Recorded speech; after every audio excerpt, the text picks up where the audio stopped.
ప్రాణంగా ప్రేమించిన భార్య మరణం, ఇన్నాళ్ల తోడు దూరమైందన్న బాధ, పిల్లలకు తల్లి లేదన్న కలవరం.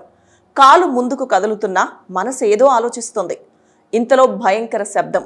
ఏం జరుగుతుందో తెలిసేలోపే గాల్లో కలిసిన ప్రాణం. ఇదంతా భార్యను పోగొట్టుకున్న ఓ భర్త పడిన వేదన. సతీమణి చనిపోయిన కొద్ది గంటల్లోనే ఆ భర్త కూడా తిరిగిరాని లోకాలకు వెళ్ళిపోయాడు. చిన్నపాటి గొడవ ఇద్దరి ప్రాణాలను బలి తీసుకుంది.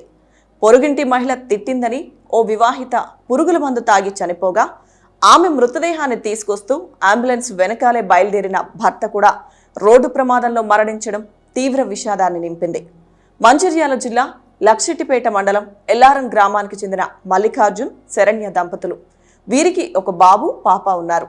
భర్త మల్లికార్జున్ ఎప్పటిలాగే శనివారం ఉదయం లారీ నడిపేందుకు వెళ్లాడు. ఇంటి సమీపంలోని వావిలాల రజని శరణ్యను అకారణంగా తిట్టింది. ఇది విన్న శరణ్య ఆమె ఇంటికి వెళ్లి ఎందుకు తిడుతున్నావంటూ ప్రశ్నించింది. దీంతో తీవ్ర ఆగ్రహంతో ఊగిపోయిన రజని శరణ్యపై చేయి చేసుకుంది.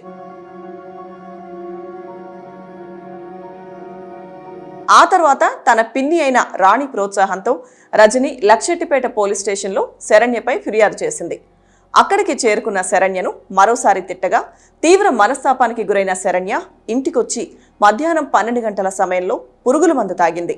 కుటుంబ సభ్యులు ఆమెను వెంటనే లక్షెట్టిపేట ప్రభుత్వ ఆసుపత్రికి తరలించారు.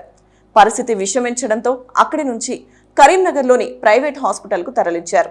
అక్కడ చికిత్స పొందుతూ రాత్రి 6 గంటలకు శరణ్య మృతి చెందింది. శరణ్య మృతదేహంతో కుటుంబ సభ్యులు అంబులెన్స్ లో తిరిగి ఎల్లారం గ్రామానికి బయలుదేరగా ఆ వెనుకాలే మల్లికార్జున్, అతడి తమ్ముడు బైక్ పై వస్తున్నారు.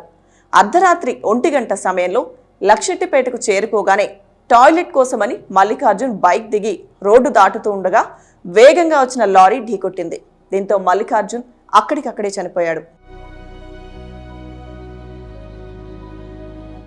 సమాచారం అందుకున్న పోలీసులు ఘటనా స్థలానికి చేరుకుని మృతదేహాన్ని లక్షెట్టిపేట ప్రభుత్వ ఆసుపత్రికి తరలించారు.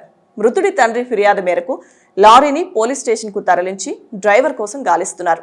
అంతకుముందు మల్లికార్జున్ ఇచ్చిన ఫిర్యాదుతో వావిలాల రజనీతో పాటు రాణిపై పోలీసులు కేసు నమోదు చేశారు.